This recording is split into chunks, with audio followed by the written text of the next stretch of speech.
Goeiemôre. Ek hoop en ek vertrou, dit gaan met jou goed. Gister gebeur daar 'n bietjie iets interessant daar by ons huis en ek wil graag vanmôre met jou deel. Ek ry vinnig huis toe om gou iets by die huis te gaan doen. En toe ek so halfpad huis toe is, toe besef ek, maar ek het my sleutels van die huis by die kantoor vergeet. Sjoe. En nou is ek halfpad. Gaan ek omdraai of gaan ek maar ry? En ek weet my seun Ian is by die huis, so hy sal vir my oopmaak. En toe ek by die huis kom, gaan ek in by die hek en ek staan by die voordeur en ek klop. En ek klop. Ek druk later die klokkie. Ek bel hom later. Geen reaksie nie. Jy sien, Ian se kamer is in die agterkant van die huis. Hy was besig om nog te slaap. Sy deur is toe.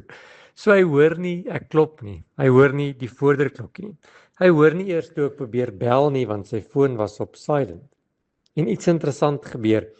Ek klop en ek klop en ek klop en ek gaan probeer om by die garage deur so 'n bietjie kyk of kan ek nie inkom nie en ek sukkel en ek kry die garage deur so half oopgebreek in die onderkant en ek gaan in en ek doen wat ek moet doen.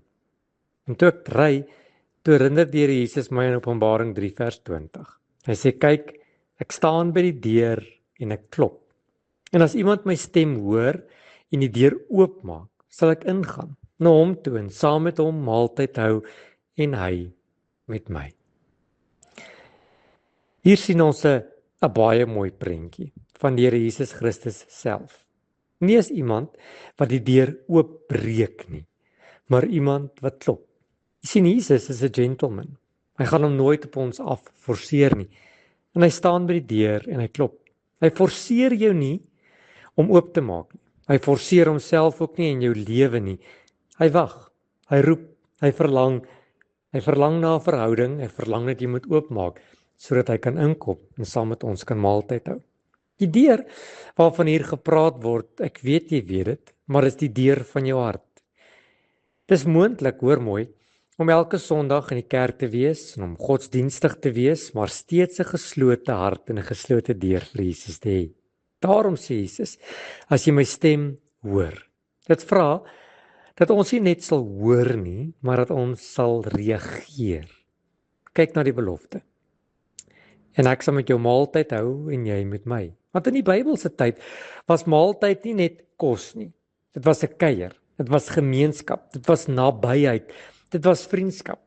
En Jesus kom en hy bied dit vir my en jou aan. Hy bied nie net redding aan nie, maar hy bied ook 'n lewe aan saam met hom. Ek leer vanmôre 'n paar dinge. Die eerste ding is, Jesus soek vanmôre jou persoonlik.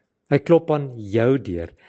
Nie aan jou buurman se deur nie, aan jou deur. Hy soek vanmôre vir jou. Jy wat nou hierdie boodskap luister. Hy soek jou persoonlik. Die tweede plek, ek en jy het 'n keuse. Jy kan oopmaak of jy kan die deur toe hou. Jy kan of dat die Here Jesus inkom en saam met jou maaltyd hou, of jy kan dit geslote hou. Jy kan jou of doof hou of jy kan luister. En die keuse is vanmôre joune. Ek is so spyt dat die Here ons keuses gegee het. Maar ja, ek en jy het vanmôre 'n keuse. Die derde plek, daar is verseker 'n beloning. 'n Beloning as jy die deur oopmaak. Wat is die beloning? 'n Lewe van intimiteit en gemeenskap en 'n maaltyd met Jesus. Miskien klop jy al lank in 'n spesifieke area van jou lewe. Miskien klop die Here net aan die deur van jou hart sodat jy hom moet aanneem as jou verlosser. Dalk is daar iets wat jy nog nie oorgegee het nie. Vandag is die dag om jou deur oop te maak. Nie môre nie, vandag. Here, my gebed is dat jy vanmôre sal klop. My gebed is dat ek sal hoor. My gebed is, Here, dat ons sal oopmaak en dat U saam met ons sal maaltyd hou. Amen.